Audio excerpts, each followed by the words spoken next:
Hello, everyone, and welcome to Live at the Waterhole. Goodness me, it's been a while, but I am happy to be on board and spend this time with all of you.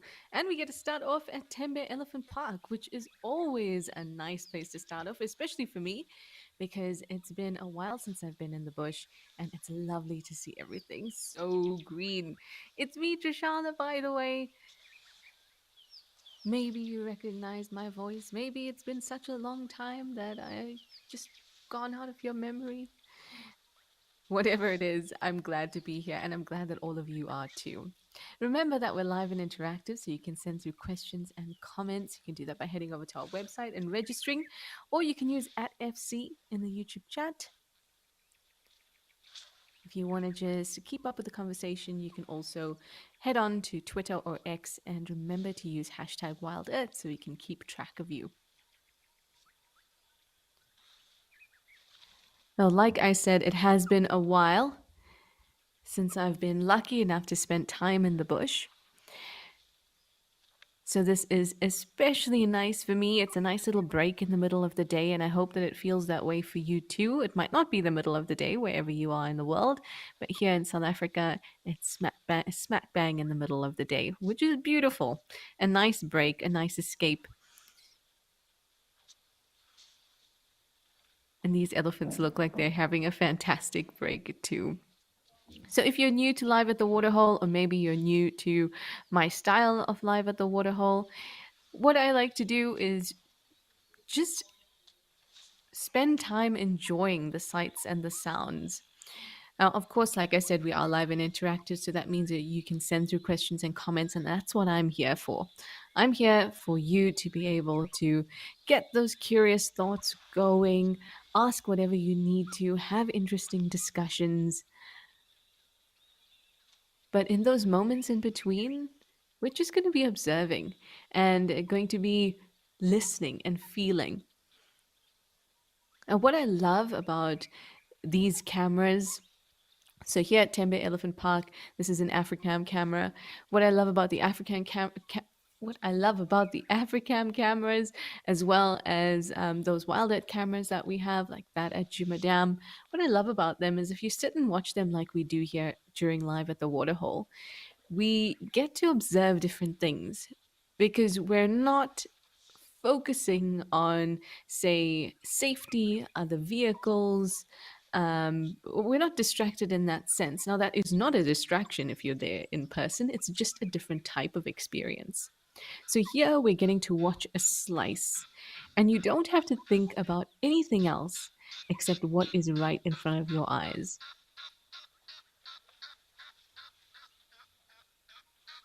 So, I always say that I'm kind of like a flight attendant.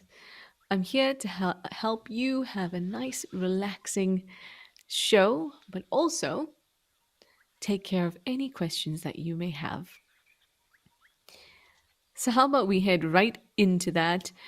Take a moment, set the pace for Live at the Waterhole, and watch these woolly necked storks and the elephant observing it, and also listen to these wonderful sounds.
These sounds are epic.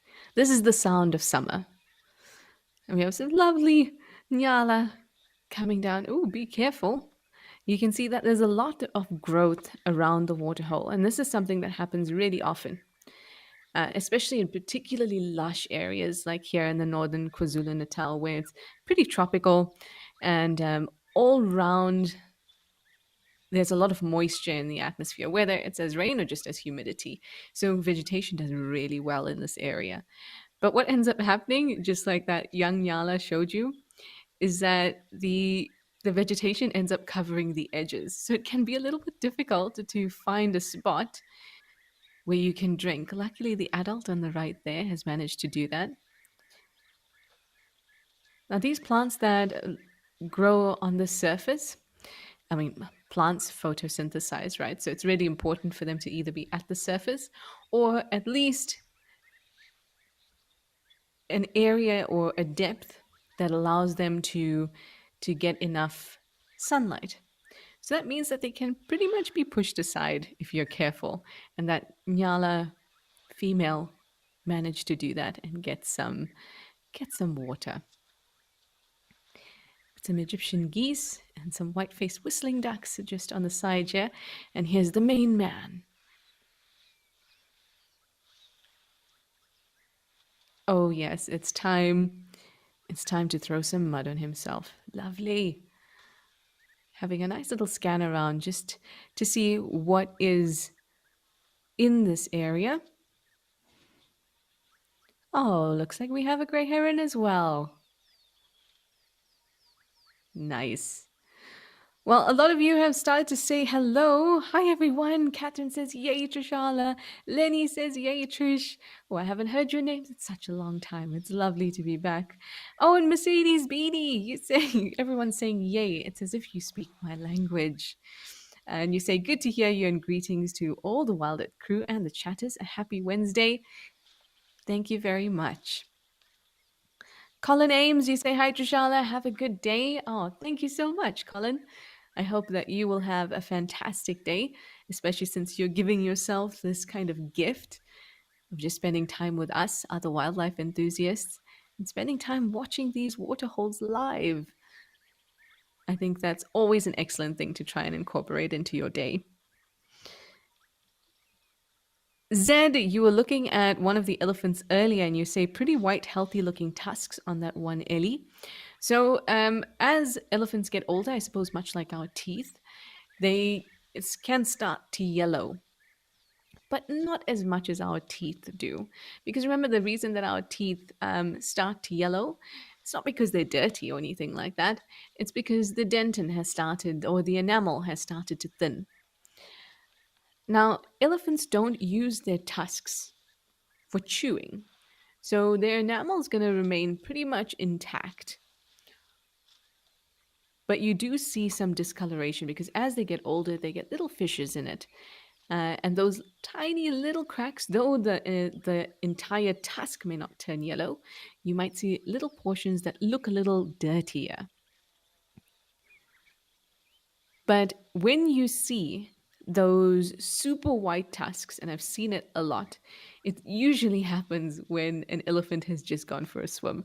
So essentially, they've just cleaned off all the mud, cleaned off any of the residue from lifting trees, from pushing over trees, so from scraping trees, because remember, they'll use their tusks to also get to that very nutrient-rich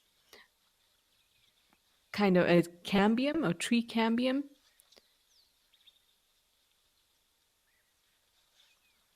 And by doing that, they kind of get that the cambium onto, or the color of the cambium onto their tusks as well.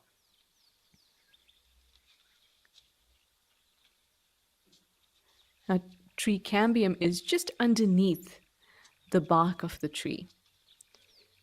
And you'll see them pushing their tusks through in that area and trying to lift the bark to get to that cambium, which tends to be quite rich in sugars. So when we see it nice and white, Zed, like you said, it's usually just because they've had a bit of a clean. And you're right, Zed, It is very much like a peaceful oasis. And I find that this particular camp, Tembe, always makes me feel that way. Such a paradise for the elephants.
It seems like it's all about the elephants here. Well, I suppose it's called Tembe Elephant Park, so why not? I think elephants are the animals that I like to spend the most amount of time with in the bush. It's because they're always doing something, and there's always something to watch and observe. Like at the moment, the thing that's really catching my eye is the elephant's ears. Yes, of course, they're flapping their ears. Oh, we have some jacanas as well. So the elephants are flapping their ears quite a lot, but it's not the flapping that's really drawing my attention, but it is emphasizing something, and that is the outline of the ears. Now, those particular elephants, if we go up and have a look at them again, we'll be able to see that some of those elephants have really, really, really tattered ears.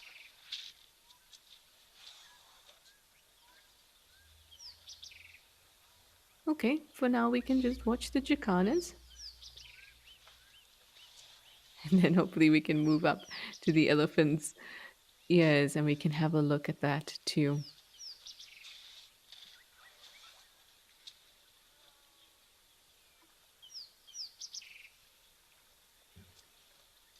Here we go. Back up. Now look, have a look at the edges of the ears of these elephants. For me, these are really, really tattered. Much more than I'm used to seeing. And this one, this bull on the right, is not even the worst of the lot. There's another younger bull that seems to have even more tattered ears. It almost looks like a curtain that's been ripped. Now, most of the elephants that I see, or I have seen, in various different reserves across South Africa, I still haven't seen that much uh, kind of fraying at the edge. Now, I wonder what that could be from. Now, generally speaking, when we see the average amount of fraying and tattered ears, oh yes, this is the one. This is the one in the middle. He's got very tattered ears. So generally, when we see any type of fraying or injury to the ear that changes its general shape and makes it not entire, that happens as a result of simply because the skin is so thin at the edge, so it's more prone to fraying. Things like thorns, even just leaves and the way they're eating and pushing their way through things can cause little tears in that very thin skin. But this almost almost feels excessive. So this elephant on the right, if we have a look at his left ear, so looking at the camera, it's on the right, as in on our right, looking at him, but it's his left. That's the type of ear I'm used to seeing. So yeah, there's a little bit of tears here and there, but not like the one on the left. Now, we also said very at the very beginning that this particular area is very bushy and very lush. So maybe that contributes to the tattiness of the ears because they're constantly moving through pretty dense vegetation.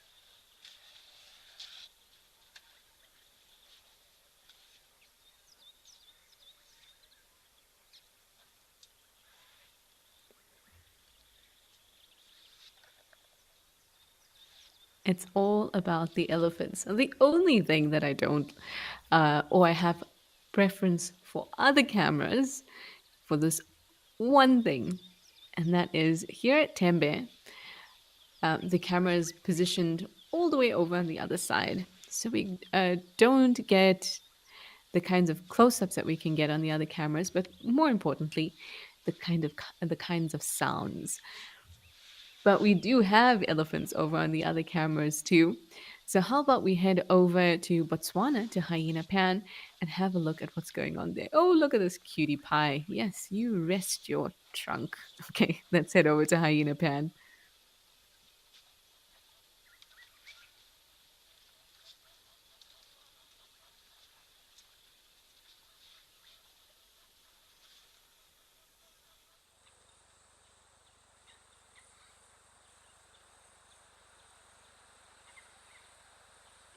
There we go, and we have a tiny little baby too. Hello, little one. You want to get it on the action too. Oh,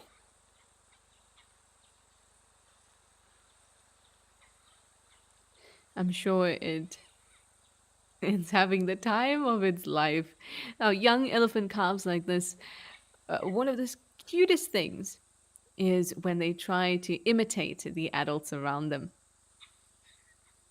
Now, this one's tail is still all kinky. Oh, you tiny thing.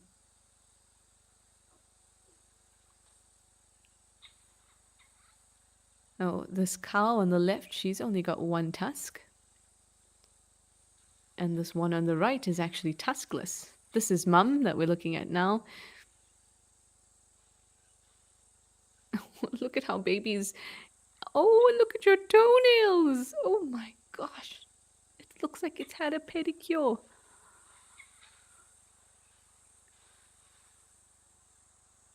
Now, look at the way that the that the ears are folded right up against the body.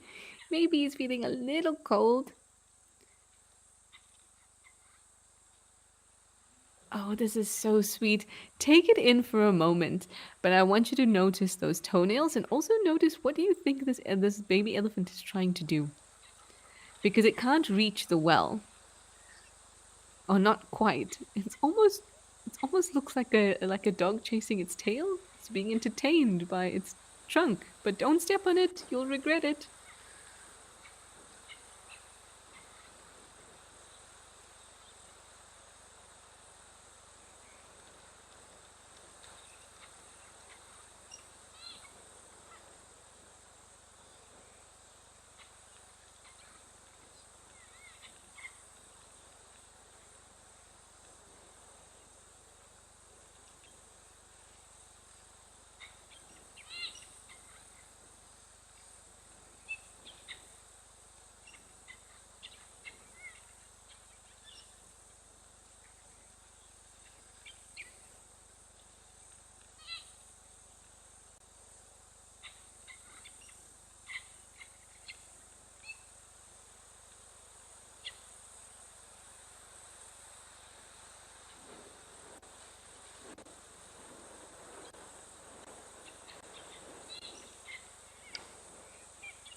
This is so sweet.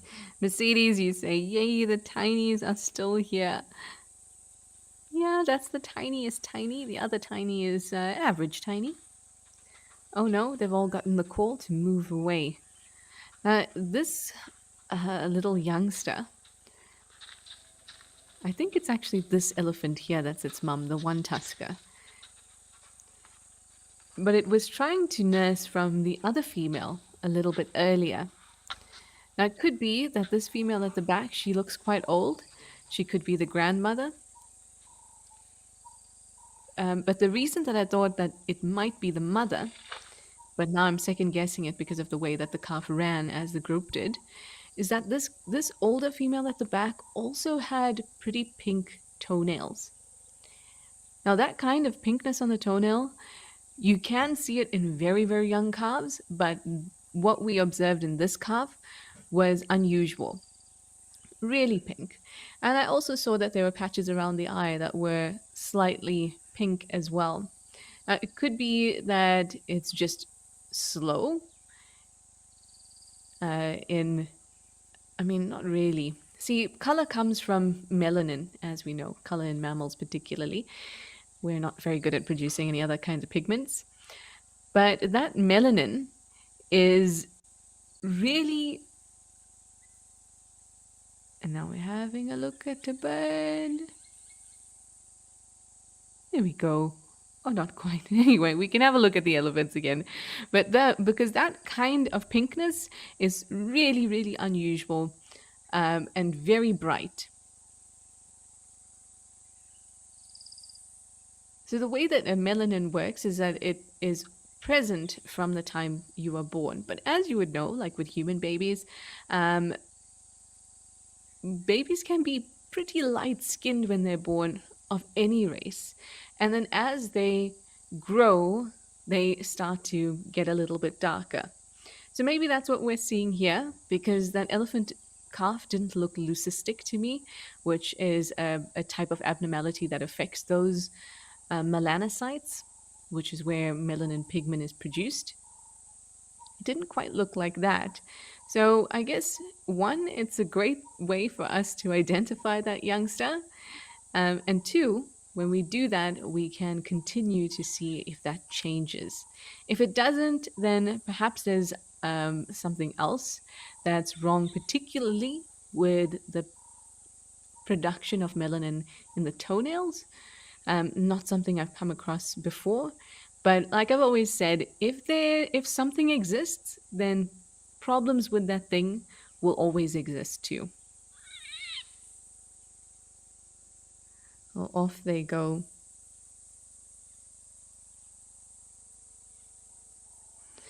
Oh, Sanjeev Roy, that's a really excellent little story. You say that you saw an Africam video where a hippo and or a hippo mom and a tiny baby was slowly walking along a kind of like a river pathway. Do you remember which cam this was on, Sanjeev? If you can, let us know. Maybe we can visit that camera and you can show us exactly where it happened. But anyway, a fallen branch separated this mum and tiny baby.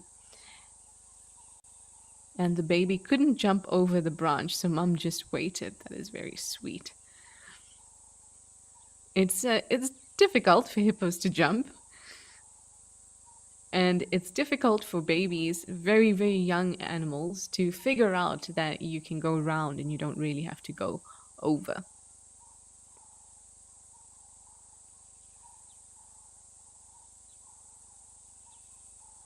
Oh, lovely, we have some kudu over on that side.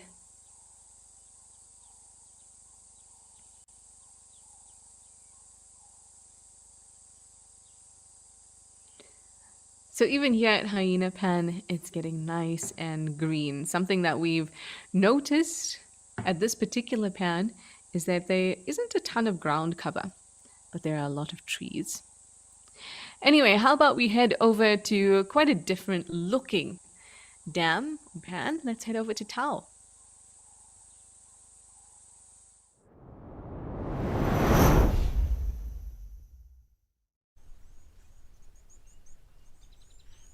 Oh, it's always bustling at Tao. Always something happening.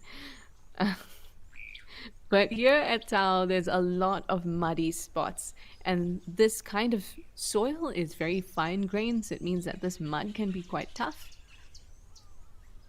And over the last few months, I'd say maybe even like the last 2 months, there have been a couple rescues that have been happening here at Tao. Zebra rescues, elephant calf rescues from these youngsters getting stuck in the mud.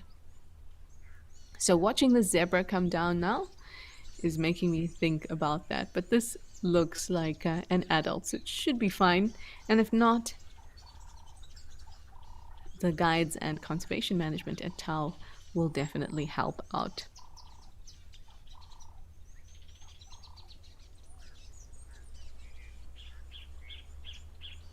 Now, the things that I particularly like to look at Tao, the crocodiles. There used to be two. I think there might still be two around. I love to see the crocodiles, and every now and then we get lucky enough to see some jackals running about in the distance.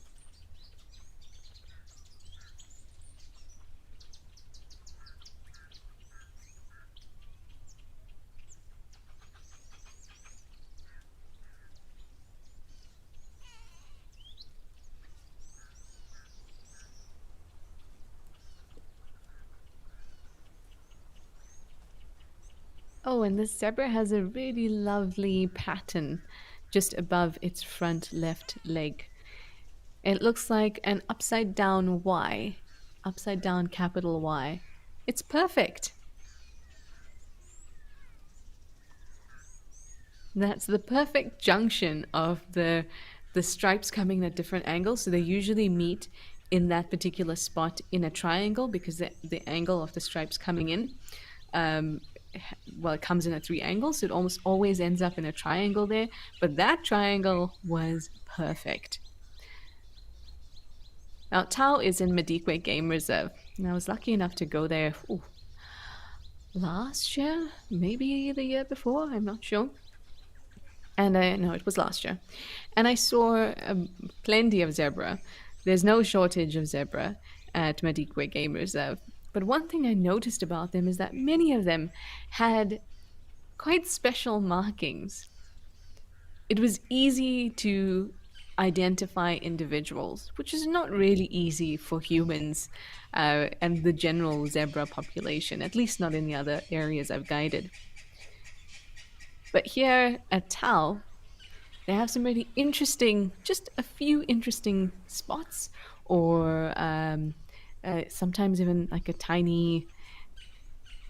Did I say spots? I meant stripes, because they occasionally do have kind of little spots too,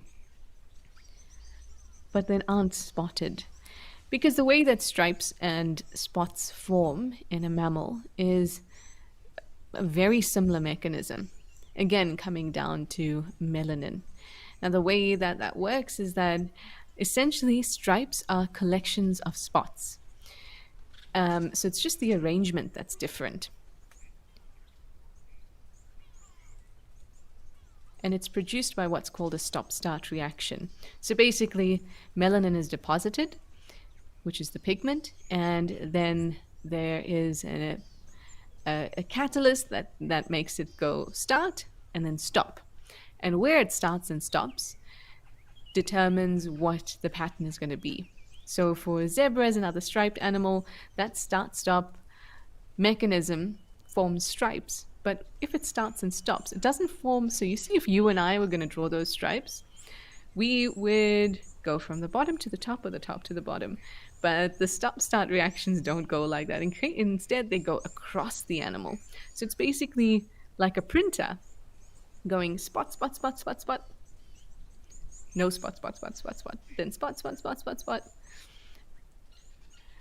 So stripes are just collections of spots. And so it's not out of the realm of possibility that every now and then you might get a reaction that doesn't quite complete, ends up with a random spot here or there. And I've noticed that a lot at Tau. Now maybe that has to do with this particular population of zebra, or maybe because it is unusual, I just noticed it more. That's not to say that there is a large population of them, but just that they're memorable and I noticed it.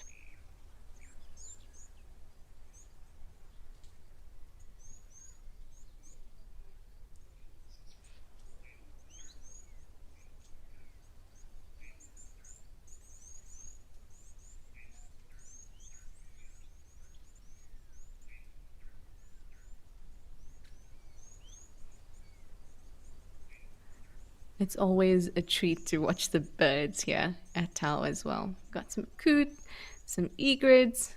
In the background there, I thought I saw a stilt. We do see them here at Tau.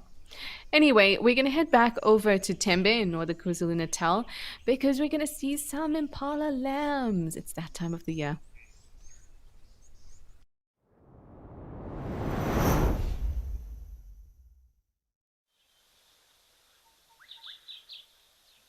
Oh, hello, little lambs. Oh, this is so nice. Now, this particular lamb, the one on the left, its ears are droopy. Oh, it's starting to pick it. Ah, there we go. It's still, this looks like it might be the maximum it's able to pick it up. That is not something we usually see. But something that I have noticed is that when we do get these floppy-eared lambs, and we tend to see them a lot, particularly, I mean, obviously, when the lambs just drop. So what impalas do is they synchronize their births. So as soon as the first impala lamb drops, all of a sudden the entire bush is saturated with impala lambs. And because there's so many births at once, you're more likely to see mutations or defects. It's not because they're more, it's not because they're happening more often, it's just because they're happening all at the same time, so it's easier to notice it. I can say that in terms of adults, I've only seen two floppy eared adults. Now, does this mean that the floppy eared impala lambs have a lower survival rate for some reason? We know that genes that control something superficial, like our hair color, eye color, whether our ears are floppy or not, may also control other very important things, things that are critical to the functioning or healthy functioning of a body.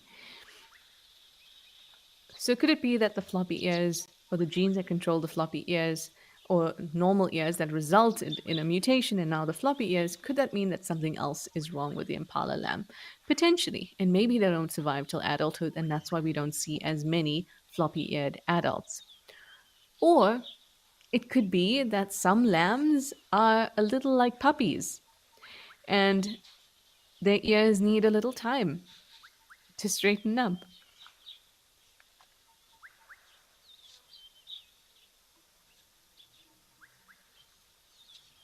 Essentially, the outer ear or the penne, because remember, all the actual auditory senses are inside an animal's head, not on the outside. The part that we see on the outside, the ear, that's called the penne. And that's basically to help us funnel in sound to those auditory senses. And that area is basically the structure is made out of cartilage. So it could be that there's cartilage damage. It could even be cartilage damage as a result of the birth. Whatever it is, I think it's pretty cute. And I hope that it survives. Now, that's the thing about impala lambs at this time of the year, because there's such an abundance of them, a lot of them are going to get eaten. And that's part of the impala strategy, because if there's an absolute abundance of impala lambs, then or at some point, it's going to be so saturated that they're going to outnumber potential predators so much that the predators could never eat every impala lamb, which means that the impalas, by way of sacrifice, have actually ensured their species survival by producing so many lambs at the same time that predators simply cannot, as hard as they try, eat every single one of them. Oh, there we go. Oh, your ears have perked up. Yeah, or maybe you just need a little bit of practice. Maybe it's kind of like butterfly wings. Maybe at the very first moment, there's just, it just needs to pump a little blood and fluids up in there. Get them to be nice and perky.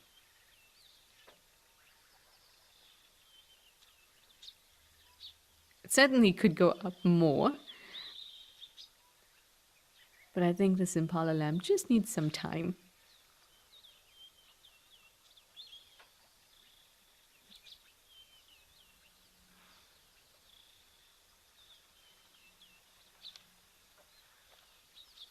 It kind of looks a little like a cow.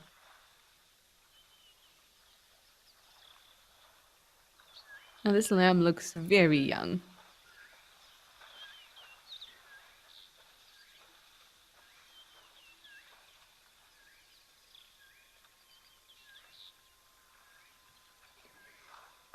It's so hard to determine through the cameras what the size of the lamb, but just based on its kind of like its stature, it looks pretty young. I'd say a couple days old. I don't see an umbilical cord though. No, I'm gonna go for maybe a week, maybe even 10 days. For those brand new ones, you can even see an umbilical cord. And this is what impala lambs do best.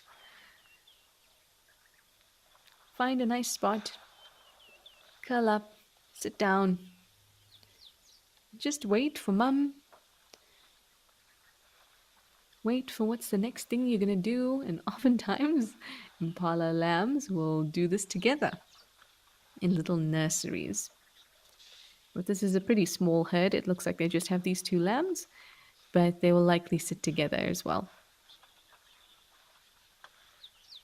Like all young mammals, nap time is very, very important.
Now, those imbalas looked at least a little bit concerned when they looked over onto that side, as they would be. They've got young lambs to worry about. But as you can see, they're more relaxed now. As soon as you see heads go down, you can be sure that if there was a threat, it's not. It's either moved away or it's not enough of a threat. Now, what I love to see with impalas is when all of their heads are down eating grass, because that means they're super relaxed. Usually, if it's just an average day, not super relaxed day or not a super alert day, you'll see kind of as one puts their head down, another will put their head up. So they kind of have a system. So there's always someone on watch. You can see this female is still busy chewing. That's something else you can watch for. If impalas are on high alert, they'll stop. She stopped here for a moment, but it's only to get her another cud ball up into her mouth. These impala lambs look bored. I'm sorry, impala lambs. You'll grow to love it. Actually, it doesn't get much better than this. They're born in the most abundant time in the bush. Ton of food around. And life doesn't really change for them, particularly if they're female. From the time they're born till the time they're mature, life is pretty much the same. Now, for rams, it's a little bit different. still not extremely different. The big difference comes in during the rut. And even then, it only lasts, well, the thick of it only lasts really a couple weeks. But there's a warm up on one end and a warm up on the other, or a warm down, I should say, on the other end. But other than that, life's pretty much going to stay like this, little one. Hopefully, you won't be looking that bored when you get older. So sweet. Anyway, let's head over to a completely different environment and one that I really do love and have spent a lot of time in. Let's go over to Stony Point.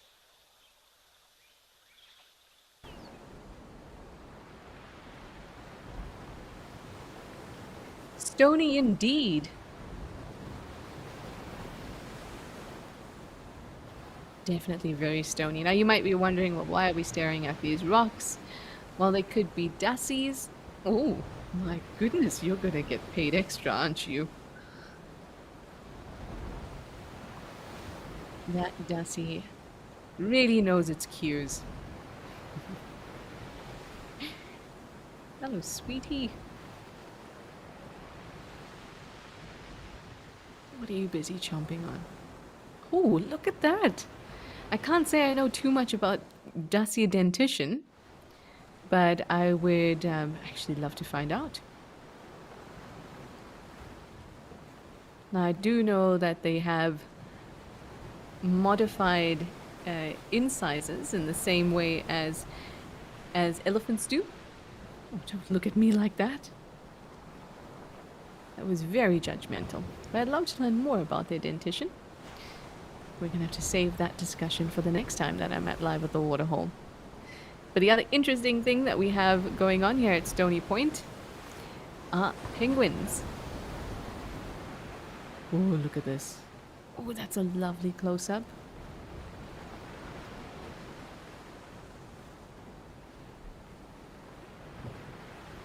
They always looked so focused. So focused. And quite a poker face as well.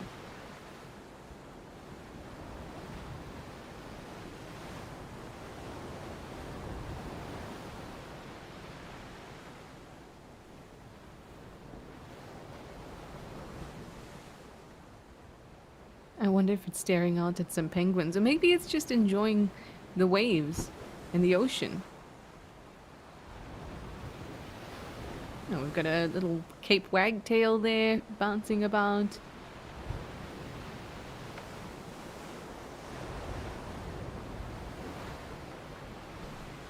You know, they can be little, like, quite curious little animals, even though they are strange, and most of the time they just do this.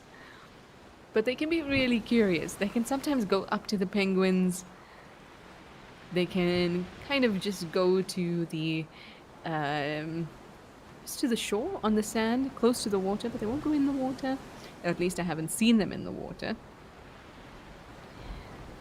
Forest Green, you were asking kind of just about that. You wanted to know, what a cute little Dassie. Do they stay in the rocks or do they get into the water? No, they don't get into the water. At least I've not seen them ever get into the water. And remember that the other word, or the other name for a Dassie, is a rock hyrax. So that tells you a little bit about where their preferred habitat is. So they love these rocks. They jump around in these, or around these rocks, move into the little crevices.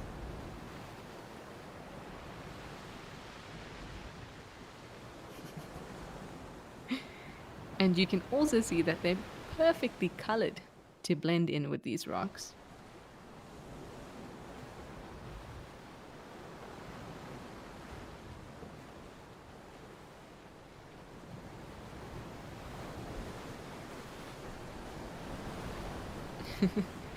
Catherine, you say it looks grumpy today. Maybe it needs a little more coffee.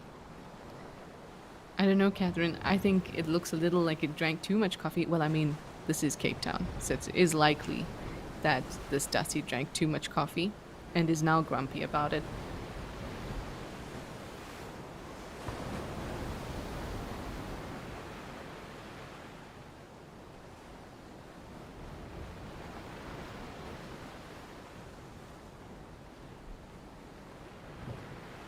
Oh, there we go. Hopping through.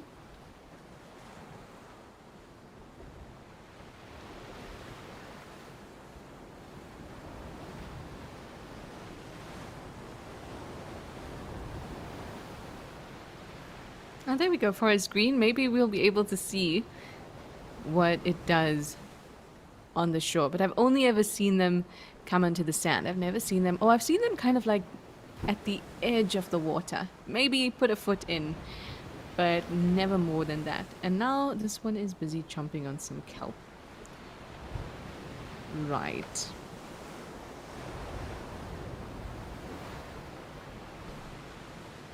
I suppose, why not, if there's so much available?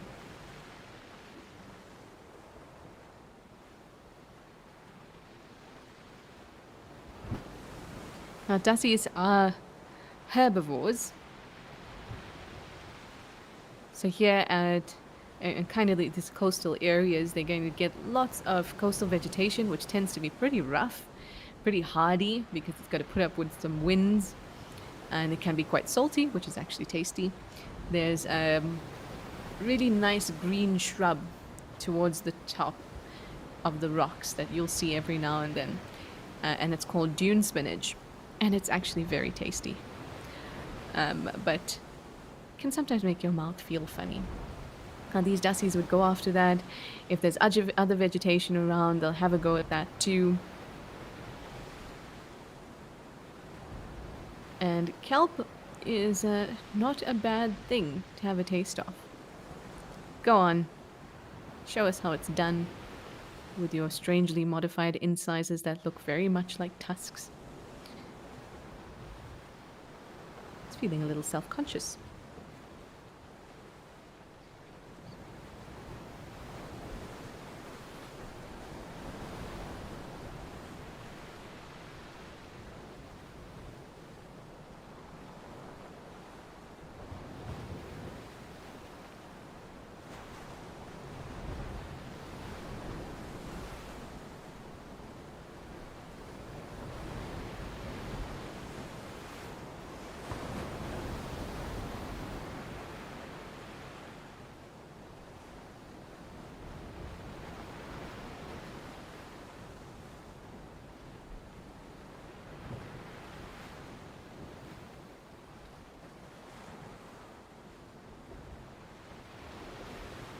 Here we go. You're gonna do it. Oh, chickened out. Now I mean, it's the middle of the day. Most of the penguins would actually be out fishing, but they don't, I mean, they don't have to spend the whole day out at sea. Of course they can. You kind of get them, well, if you're here, you'll see them kind of do shifts. Some come in, some go out. There's not a single time I've been here. Wow, what a jump. Not a single time I've been here and not seen a penguin.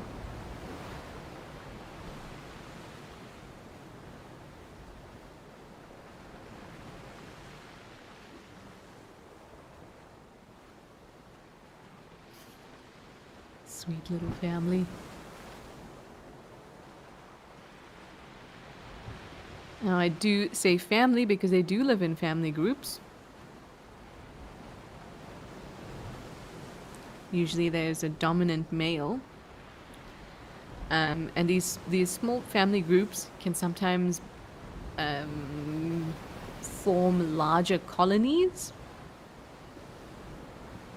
But there's almost always a dominant male, not just in the family group, but for that colony.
just chilling. Although this one closest to us looks like the ocean is beckoning. Very sweet. Catherine, you wanted to know what predators go after these animals. So their biggest predator and their biggest worry in this particular space. So if you, in general, black eagles or rose eagles are almost specialize in eating dussies. And there are black eagles in this area. Now, because Stony Point is in Betty's Bay, and Betty's Bay is like a seaside town in the Western Cape, they're unlikely to get the major predators, like the big predators, like leopards. Now, yes, there are Cape leopards around here, but because there are homes and things like that, and Cape leopards are very, very secretive, it's Cape leopards are not going to be their biggest problem. Although in the past, a Cape leopard did come through here at Stony Point and ate quite a few penguins and also went in a bit of a frenzy. Because remember that the penguins are, even though they'll retain their instinct, their predator kind of response, they haven't had to deal with leopards in a while. And this is a huge colony of penguins. So the leopard kind of went in a bit of a killing frenzy and didn't eat everything that it killed. Ooh, hello. So that would definitely be a threat to dussies, but it's not a frequent threat at all. Black eagles specialize in taking dussies, so that would be their biggest threat.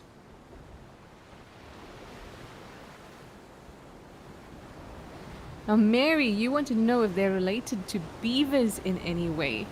No, they're not. Dussies have a very interesting evolutionary relationship with elephants. But just before we move on to that, beavers belong to the mammal order Rodentia, so they're part of rodents. And dussies are in their own kind of special order, Hyracoidea. So they're not related to beavers, at least not closely, except for the fact that they're both mammals. But as I was saying, dussies have an interesting relationship with elephants, in that dussies, dugongs, or the Sirenians in general, are the closest living relatives to elephants. Now, that doesn't mean that they are it doesn't mean that they are very genetically closely related. It just means that in terms of their ancestry, they have the closest living relatives, living being the operative word here, are elephants, dugongs, what is the other one? Manatees. Those are what we call Sirenians. They have all shared a common ancestor. So from those animals that are living right now, dussies and elephants are related. It is a really, really interesting thing. But if you have a look, if we're lucky enough to see the top teeth of the dussie, you'll see the modified incisors that look very much like tusks, and I mentioned that earlier as well. So there are little similarities.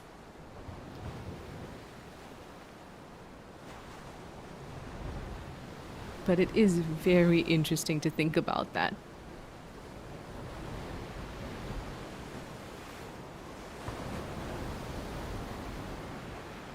And of course, those relationships are genetic.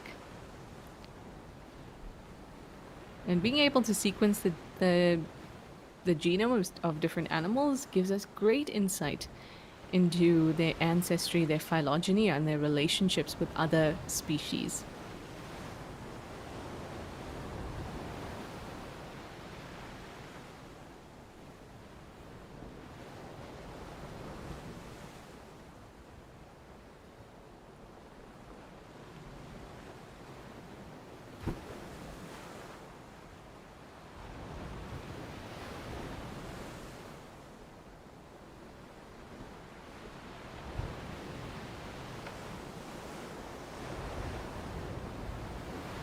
Hi, George. You wanted to know what the mating season is for dassies. So, here in the Western Cape, where the majority of our cameras are, the summer is the wet season and the winter is the dry season. That's the opposite for here in the Western Cape, here at Stony Point. Winter is the wet season and summer is the dry season. So the majority of births happen kind of September, October. So that's coming out of the wet season.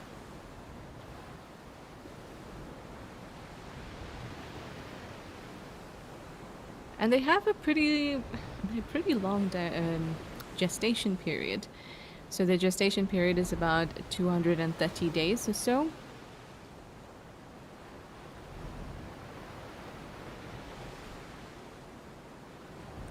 It's also something to think about when we're talking about the relationship to elephants. Elephants also have a really long gestation period,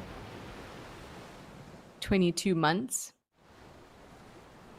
And if you look at the size of a dassie, it really doesn't seem like it's going to have that long a gestation period.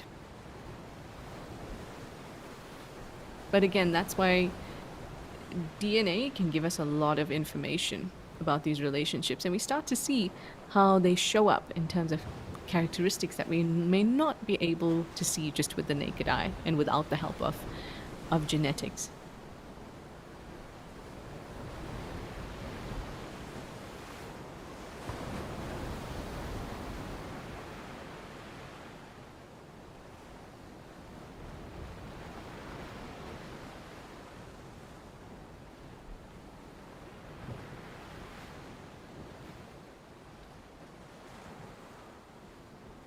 One thing that dassies don't really have, I mean, there's a couple things they don't have in common with an elephant, but we know that elephants,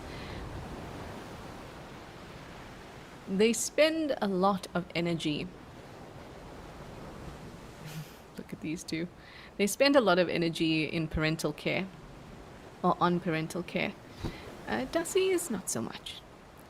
After the youngsters are weaned, they kind of just kind of leave them to their own devices, which maybe is what's happening here. These two do look a little smaller than the other ones we saw on the rock, so maybe there are youngsters that are just having a go at each other.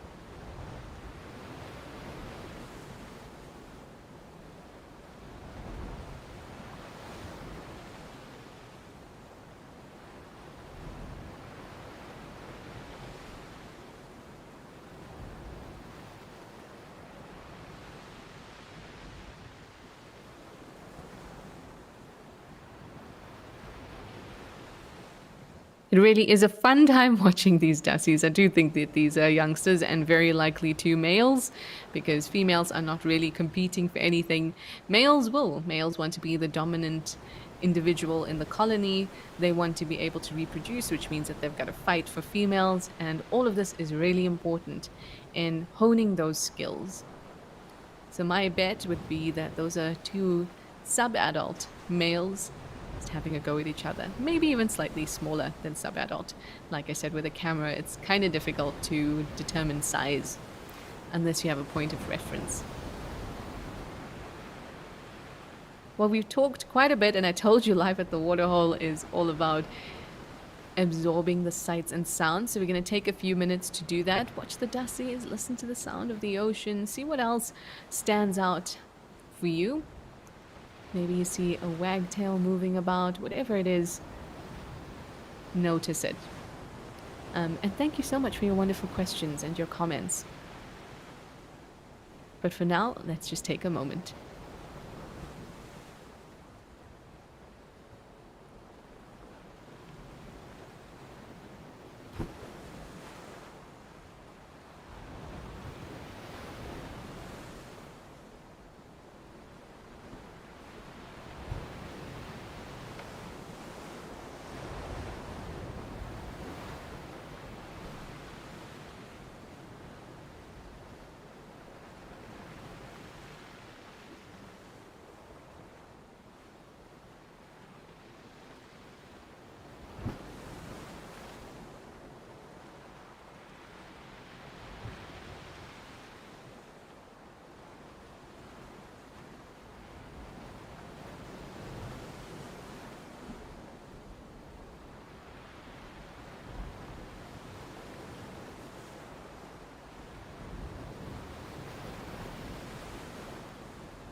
Moments of peace to be able to observe what's happening and also to listen to the wonderful sounds are always welcomed. And I really love doing this during Live at the Waterhole. Of course, I love answering your questions as well, but it's just something so special about being able to observe and engage those senses as well. I just wish that I could engage your nose also because it smells so fishy here at Stony Point. But you're just going to have to take my word for it.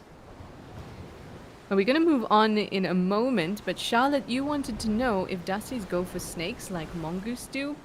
No, so remember that Dussies are in their own special order, Hydrocordia, and mongoose and meerkats are in Herpestidae, so also a different order.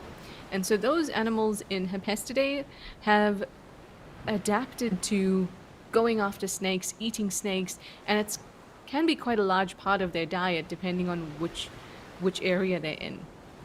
Now, dasyes, and also remember that those animals in Herpestidae are carnivores. Now, dasyes are herbivores, and in fact, snakes are one of their predators as well. So if they see a snake, they're going to alarm and they're going to move away. But they're not going to try and go after them. But sometimes dasyes do have an attitude similar to mongoose. A little bit of a carefree attitude.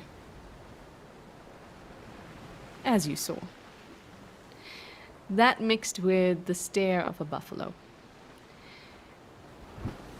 Anyway, I'm sure we'll return here to Stony Point if we see some penguins, and then we can have some other gorgeous moments of silence as we watch the ocean and the penguins. But for now, we're going to head back over to Tau.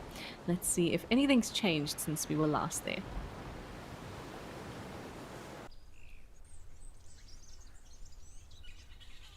Oh, yes, indeed. For one, we have a whole lot of Egyptian geese and a nice, great big elephant bull.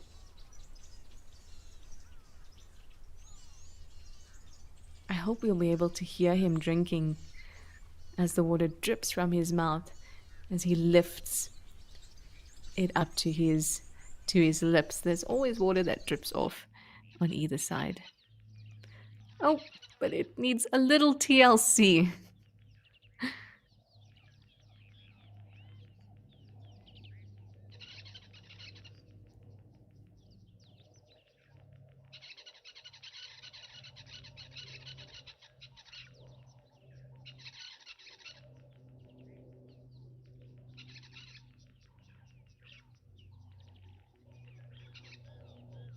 Now this has to be one of my favorite cameras. I know the switch to Juma was a little bit abrupt, but like I said, Tau just needs a little bit of TLC. But now, yeah, one of my favorite cameras. I think it's just because Juma is very much my guiding home. So I love seeing any bit of it, and I do love to see a giraffe at Juma. Again, this time of the year, plenty to eat, plenty food to go around, and the animals just seem in excellent condition, like this giraffe bull here.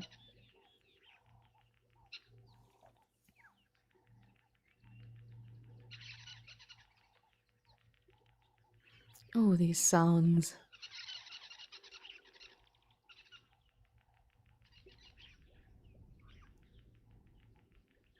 I do love the sound of the starlings and the weavers.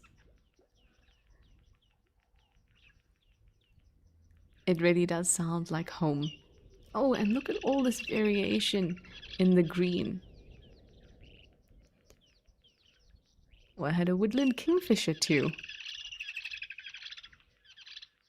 Stunning sounds. So let's take another one of those moments.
I think that this camera is actually one of the best for sounds. It's just stunning. But we're going to head over to Kwamaratan now and ooh, let's see what the sound's like on that side.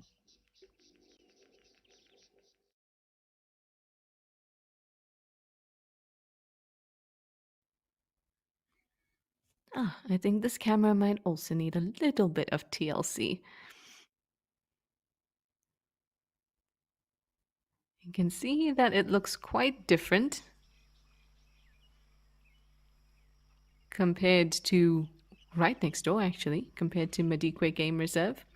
But like Madikwe, Kwamaratan has very different kinds of soil types and vegetation in different spots, and the same goes for Madikwe Game Reserve, where Tau is. So even though it looked pretty green in the spot we were at, further south it might be less green and look more like this.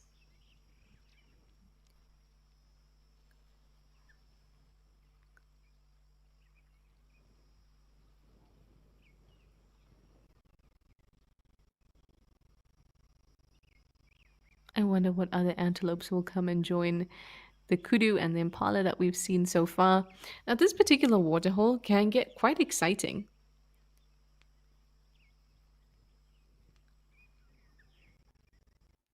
I've seen elephants really splash about in this waterhole. Ooh, don't slip.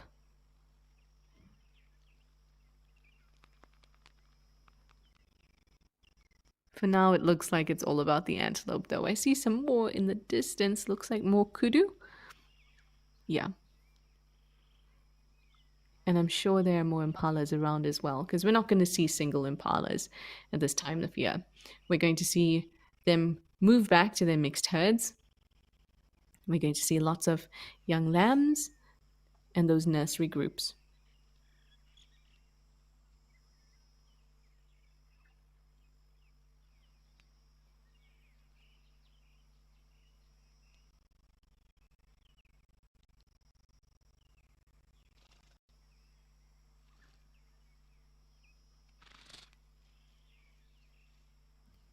Catherine, you say you love the horns. They really are spectacular. Kudu horns are so magnificent, but I must say that I think my favorite antelope horns are impala horns. I just love the shape of them.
Things are super peaceful here, so I was just letting you enjoy those peaceful moments.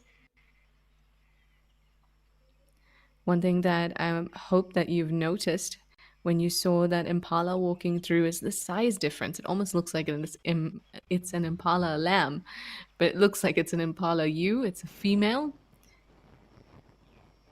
When it comes into view again, just notice how small it is in comparison to the kudu. Kudu can be 250 kgs. Males can even be larger than that. Females are around the region of about 190 to 200 kgs.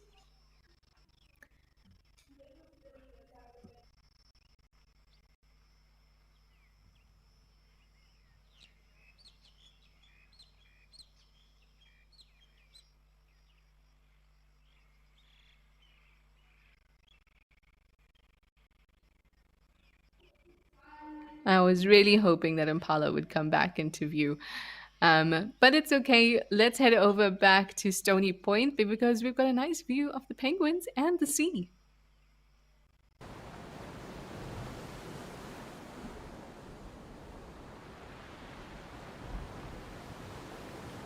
Sweet! Things are looking a little rough around those rocks there. But you can see the penguins at the top just kind of cleaning themselves. This is not the area that they would enter the sea from. They might use this little kind of little slipway part on the left, but they're not going to jump off the rocks into the ocean. They prefer to take it a little easier, unless of course they have to and they're being chased by either another penguin or a predator. But at this point, they're just relaxing, they're cleaning themselves. They might get ready for their next move out to hunt. It's also an opportunity to socialize. Now, they don't always play nice. I've seen quite a few penguin fights, and I've seen quite a few penguins with spots of blood on them too.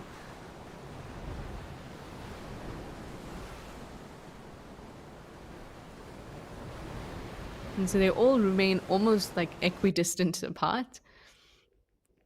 Oh, that's okay. Those sounds were amazing, but it's okay. Catherine, you say you could smell the ocean through the screen. Well, hopefully we'll be able to return to that camera in a little bit. But for now, we're enjoying Juma yet again.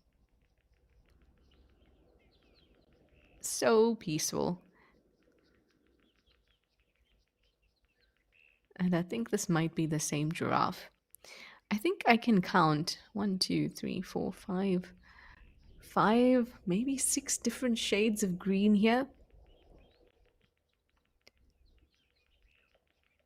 Right now, the giraffe is having a go at a buffalo thorn tree. At least it looks like it's eating off the buffalo thorn. It's right in the center, slightly pale green compared to the other trees. Now, buffalo thorns are really excellent at raising the alarm when, at least for them, a predator is around. And for a tree, its predator is a herbivore, just like these giraffes. Specifically, a browser. So as the giraffe plucks the leaves off this tree is starting to send signals up into its branches and into its leaves saying, hey, something's eating us. And so it starts to release chemicals like tannins, which can make the taste quite awful, and astringent, and it can start to release other volatile compounds into the atmosphere that will alert other trees to the fact that a herbivore is around and may trigger the other trees to release tannins into their leaves. So it just makes it less tasty. So the way that the giraffe combats this is by constantly moving from tree to tree. But before it moves from tree to tree, what it will do is move around the buffalo thorn, because the buffalo thorn will localize those defenses to certain spots in the tree. Because remember that defenses, particularly chemical defenses, are quite expensive. They take a lot of effort. So you don't want to just, for example, if you're a snake, you don't want to just envenomate whatever comes along. That's expensive. If you're a tree, you don't want to send out tannins and terpenes into all your leaves because that's also expensive and takes a lot of effort. So it tends to localize its defense. So if you watch a giraffe carefully, you'll see it move around the tree as it eats. And when it finds out that, hey, this whole tree is tasting a bit bitter, it'll move on to another tree. So, with that in mind, observe this giraffe and its eating patterns because many trees do this.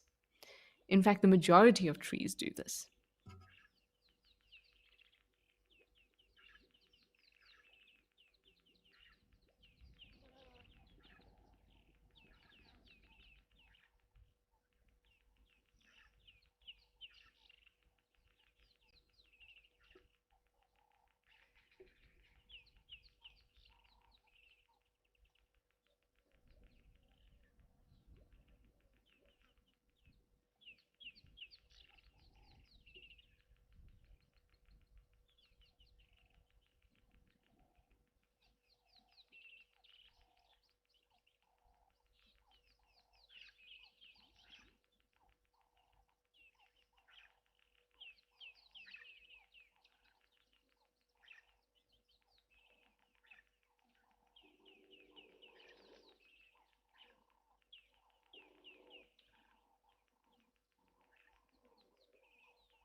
Here at Juma, it's always a good idea to have a quick look around because we know that leopards have been seen in this dam cam many a time, and sometimes in the middle of the day as well, you might see one moving through.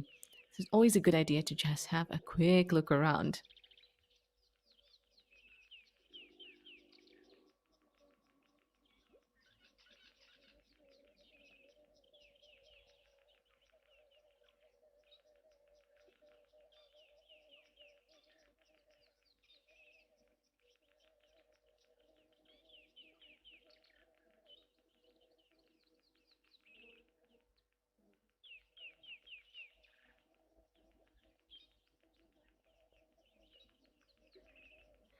Stephanie, you were super excited to see the penguins. I'm so glad. You say you missed the daily episodes. Yes, when we used to do Penguin Beach, it was pretty cool. Well, at least we can still see them through the Stony Point camera, which is always a treat. It also offers us a different kind of wildlife experience on that cam.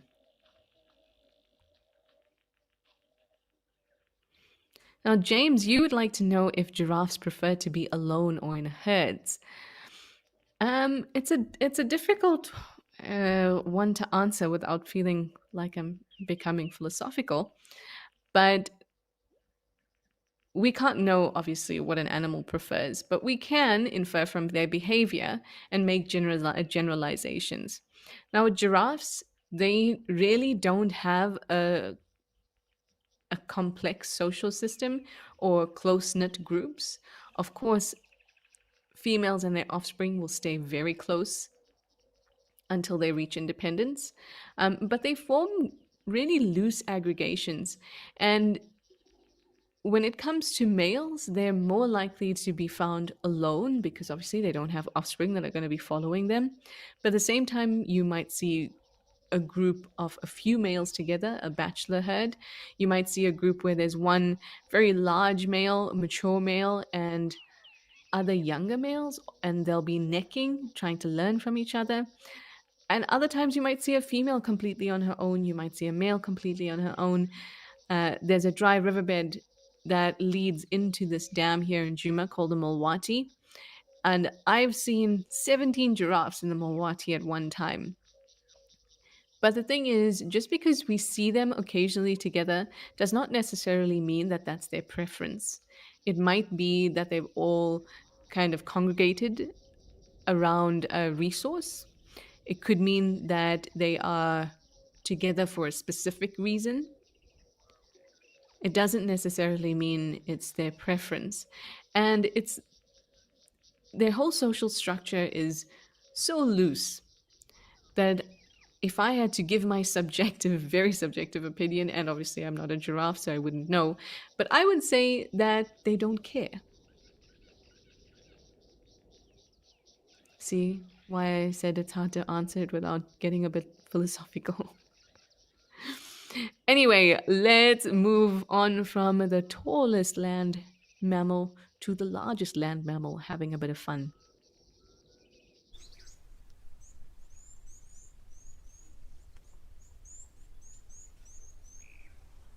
Oh, this looks so peaceful. This looks 1,000% like a day at the spa.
This really is a two for one special. You're getting a nice meal, some super juicy grass that's growing right there on those kind of muddy mounds within the dam. And on top of that, you're getting this mud on its limbs and also touching its belly every now and then, which is going to be very cooling for this elephant. I see it's pretty breezy there as well, which is going to add to the cooling effect of the moisture. So all round, this seems like a very happy elephant bowl.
Spas, you were so right. You say from giraffes to elephants, could my day get any better? You were so right. Unless, of course, we see a chameleon.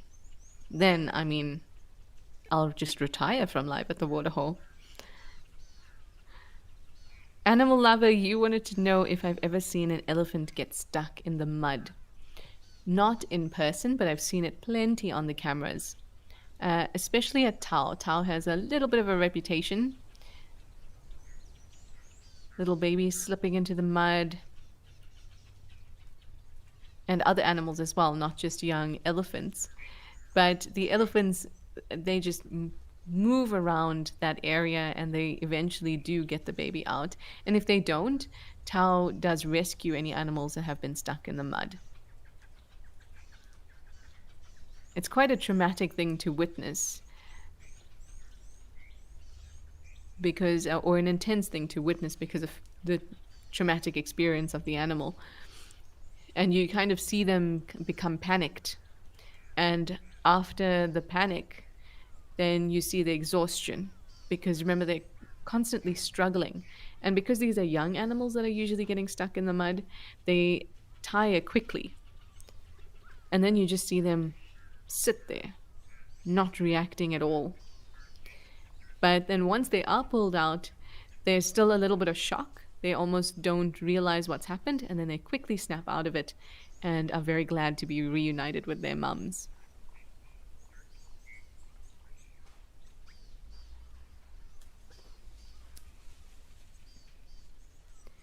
I wonder if you can notice the notches on this elephant bull's tusk, the tusk that's closest to us, his left tusk.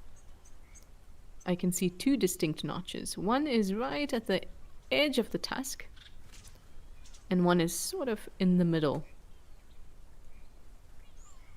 Now, those notches can sometimes represent whether an elephant is left-handed or right-handed. Of course, that's when maybe left-tusked or right-tusked, because they will have a preference when it comes to breaking grasses or breaking long reeds, breaking branches. They'll have a preference because they use those tusks to create some leverage to break things against. So that where those notches develop as a result of wear can tell you a little bit about that elephant's preference. This one looks like it's left tusked. But if you had a look at the other tusk, you may have noticed that that tusk is broken. So perhaps the notches we're seeing on the left side are not because this elephant is naturally left tusked, but more because it's compensating or has been compensating for who knows how many years for some sort of breakage on that right tusk. And remember that breaking a tusk, and there can be different types of breaks. They can break the entire tusk. They can break the tusk very close to the skin, which then means that they get into the pulp, because remember, a tusk is a modified tooth, and that means that they are getting into blood supply and nerves, so it can be really painful. But then you might get injuries that result of just, the tip, like the one on the right, just the tip breaks off. But in that tip breaking off, does it mean that other little fractures kind of happen in the tusk, so it makes it more sore? We don't know. But I love that we're able to observe and read these little clues that could tell us more about an animal.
the more surface area you have, which means that your body has more opportunities to cool down because more of the outside, the surface, is exposed to the air. It also means that when you are nice and wet, that the water and the moisture can get right into those wrinkles and are not going to evaporate as quickly as those bits of moisture that are in areas where it's not very wrinkly. Kind of imagine a pug or a bulldog and all those foals. So even if you've had or lucky enough to spend time with a really chubby baby, and you know that you've got to kind of clean in those wrinkles, whether you've got a pug or you've got a nice chubby baby, you've got to clean in those wrinkles because it holds moisture. But for elephants, that's exactly what they want. They want those areas to be able to hold moisture. So, good indicators for age in elephants are looking at muscle loss and in specific areas. So, this elephant bull looks pretty old. He doesn't look, again, it's so difficult to say this through a camera, but when I look at really impressive elephant bulls, I look for one, and it's very obvious, the thickness of the tusks at the base, and that thickness leads to this kind of hourglass shape on the front, on the face here, where the eyes are the wide part on the top and the tusks are the wide part at the bottom, and the middle is kind of narrow. So if there's a really good, distinct hourglass shape, that's what I see in really big elephant bulls that are mature. However, muscle loss is obvious and a good indicator of age because remember, an elephant bull can be in really excellent condition and be very impressive and very big, and have that hourglass shape, but he could be newly matured. He could only be 30 years old, but he's in excellent condition.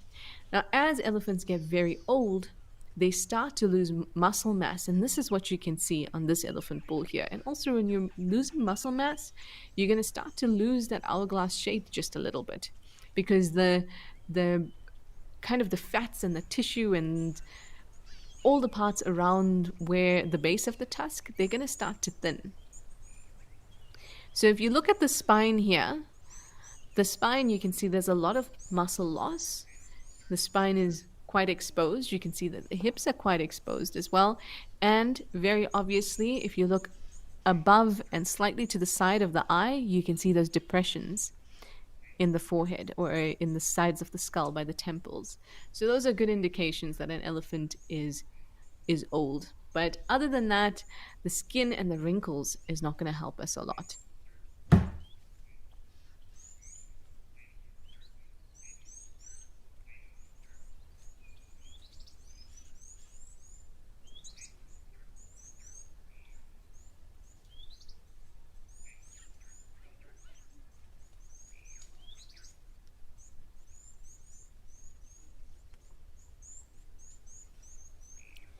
Here we go. We've got a close look at those depressions. Look at how sunken in it is. Think about humans, old humans. When people age, although the elasticity, the connective tissue, all those fancy things that beauty products say they're going to help us fix, like collagen and hyaluronic acid and stuff like that, all of those things that your body is naturally producing when you're young starts to get depleted and your body just can't keep up. It's not able to produce them in the same way. And that's skin for you. So we start to maybe get sunken in cheeks, sunken under the eyes, and basically you start to see this the skeleton of a human almost through the skin the older we get.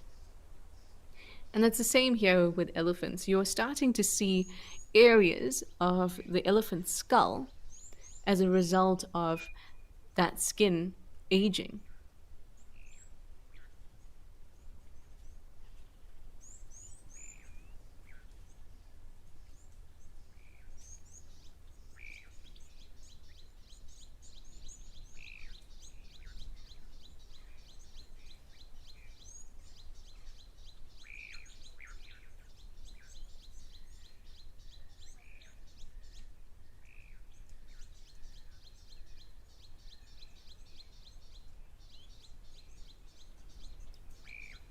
This was a really lovely, peaceful time with this elephant, and it's just picture perfect with that bright green and this elephant looking so happy.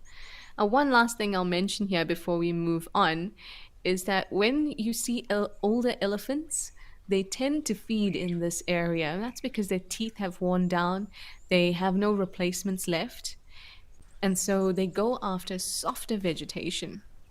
So, but remember, it's not only older elephants that do that. This vegetation is also nice and nutrient dense and full of moisture.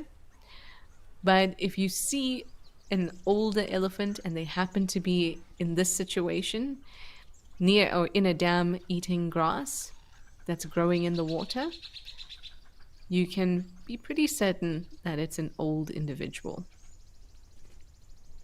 But he looks like he's having the time of his life. Anyway, we have only got 8 minutes left together, and we are going to spend them at Stony Point with some penguins and the ocean.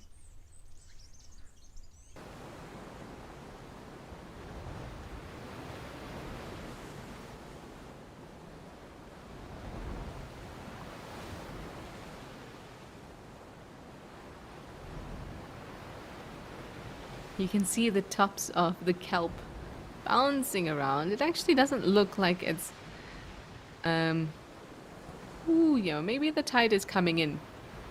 Actually, I haven't checked the tides in a while, but usually when we can see all the exposed tops of the kelp, it's low tide, but you can see that they're only just exposed. It's as if they're struggling to stay up. So I think the tide might be coming in, but I haven't checked. Or it could be just going out from high tide. The penguins don't seem to care at all. My goodness, I thought I saw the Loch Ness Monster, everyone. Now, if you can see... yes, because I'm going to now describe to you how I thought I saw the Loch Ness Monster. Clearly it won't be the Loch Ness Monster, it'd be the Stony Point Monster. But on the right of your screen where there's the big rock, like the right half, and then from that right half you go a little to the right, it almost looks like there's a long-necked snake kind of monster, but it's not. It's a broken piece of kelp, and I have been fooled by it many a time. But it might be because I have childhood dreams of, seeing the Loch Ness Monster and Bigfoot and stuff like that. That's a wonderful thing about science. And if you know me, you know that I love science. The wonderful thing about it is the more you know, the more you realize you don't know. And I love the idea that there could be animals out there that we don't know yet. Although now that I am an adult, I've found out that most of the time those animals are tiny little crustaceans or insects, as opposed to Loch Ness monsters and Bigfoot. Equally exciting though, definitely as exciting. Well, now that we've established that there's no Cape Monster in these waters, we can draw our attention back up to the penguins. It looks pretty chilly here at Stony Point. See, the penguins have pulled their necks in. Now the cold is really not going to be bothering them at all. They have nice layers of down feathers and then these more rigid feathers. Nothing is penetrating through there. I mean, to be able to swim in the cold Cape waters, you've got to have some pretty good insulation. Anyway, with 4 minutes left, how about we take a minute or two just to enjoy the sights and sounds, and then I'll come back to you and we can say our goodbyes.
Well, that's it, everyone. We've got just a few moments together.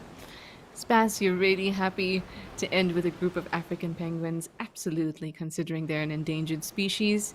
So wonderful to spend time with this large colony. And Kate, you say thank you for a wonderful show. It was my absolute pleasure. I always enjoy spending this time with all of you.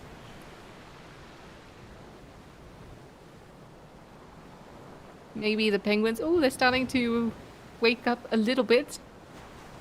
Are you going to head out to hunt? I would never jump in that water. It looks freezing cold. And I have jumped in these waters in summer and it was like 8 degrees Celsius. So no, not going to be doing that. But again, not a problem for the penguins.